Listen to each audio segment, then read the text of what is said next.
boy, it was raining hard on Halloween Sunday morning. All day long, drizzle on, drizzle off, drizzle on again, and a bit of steady rain thrown in for good measure. Rain's coming down, but Batten Kill will run north and then south today.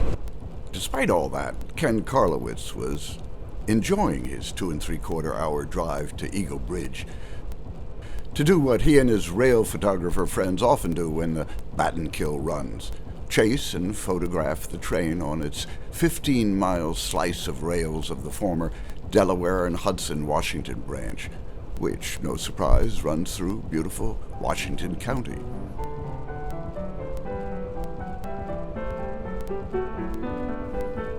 Ordinarily, folks won't ever see a Batten Kill train running on a Sunday, let alone 2 trains. But this is hardly an ordinary Sunday. It's Halloween. Though the weather is dreary at best, occasionally the light drizzle creates a glow on the horizon. The railroad's president, Bill Tabor, and his Sunday crew have arrived just after 9 a.m. and soon crank up 2 vintage Alco locomotives that will be used on today's northbound and southbound trains. The crew uses what is called a cut of empty well cars as a so-called handle to make up the train. The railroad has worked out a short-term storage and re-stenciling agreement with an offline customer, where the well cars are delivered by Pan Am Southern at Eagle Bridge, then they're moved by the Batten Kill up the line to Greenwich Junction, where the cars are re-stenciled. The train fully assembled, the crew does a brake test. Now it's time to get rolling. Train heads north, sending plumes of Alco smoke into the murky skies. The northbound train at 2,200 tons is a big one for the Batten Kill, which is why they need 2 locomotives, each with its own engineer, to power the train up the grade leaving town. That's the famous Eagle Bridge Hill. If you can make it up that grade, they say, then you aren't pulling too much tonnage. If you can't, well, then something might be wrong. And that may be the case here. Wet leaves and grass litter the already slippery rails, cutting down on the locomotive's traction, reducing the power they need for the assault on that grade.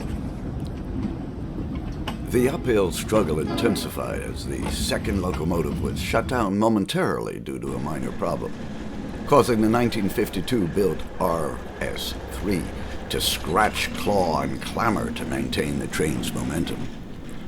So, as you can guess, the trip takes quite a while to make its way up the line to Cambridge and then on to Greenwich Junction.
The second locomotive kicks back in.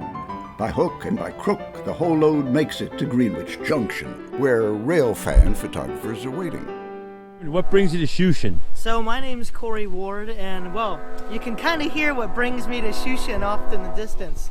Kind of grew up with the train a little bit. Now I chase it around and have a good time. It's going to be a good load coming through. Are you excited? Yeah. Did you see the train already? Yeah? I So saw the headlight at Eagle Woods. you saw the headlight? Yeah, at Okay. Eagle Woods. So is this going to be your first shot of the day? Yeah. Hi, it's Rich Hover. I'm in Shushan, New York right now on Halloween, October 31st. And I'm going to sit here and get a picture of the train coming past all these smashed pumpkins to celebrate the holiday.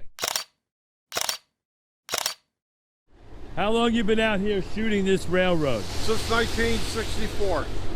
And why do you keep coming if you've been shooting it since 1964? Why are you still here? Just to see this RS3 operating.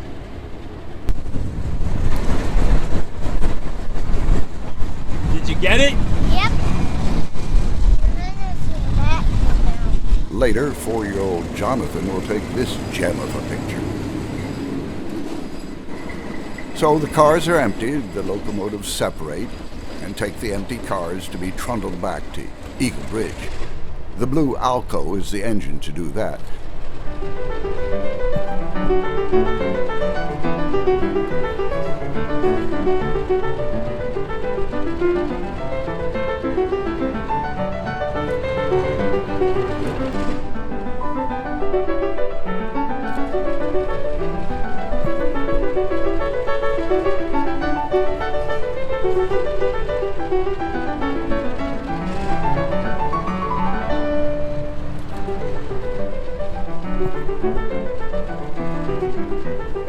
Things go all right for a while, then the Alco begins to chug again.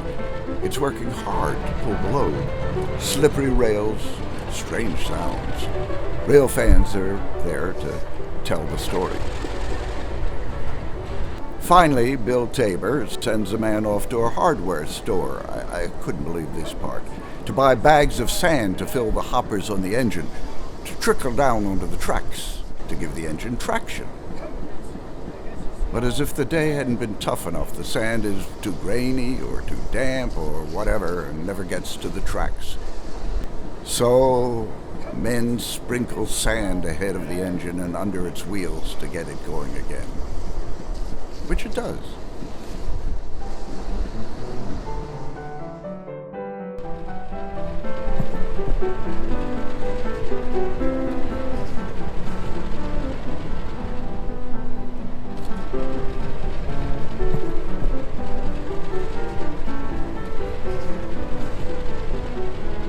The photographers, including Ken, have pictures and videos to show the whole trip, but Karlewicz's takeaway is that those who were there had a long day. There wasn't the picture-perfect day. It was, you might say, a Halloween of tricks and treats.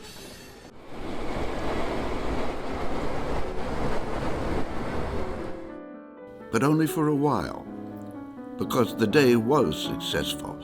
A northbound trip from Eagle Bridge, and a southbound trip, finishing where it was supposed to, at Eagle Bridge.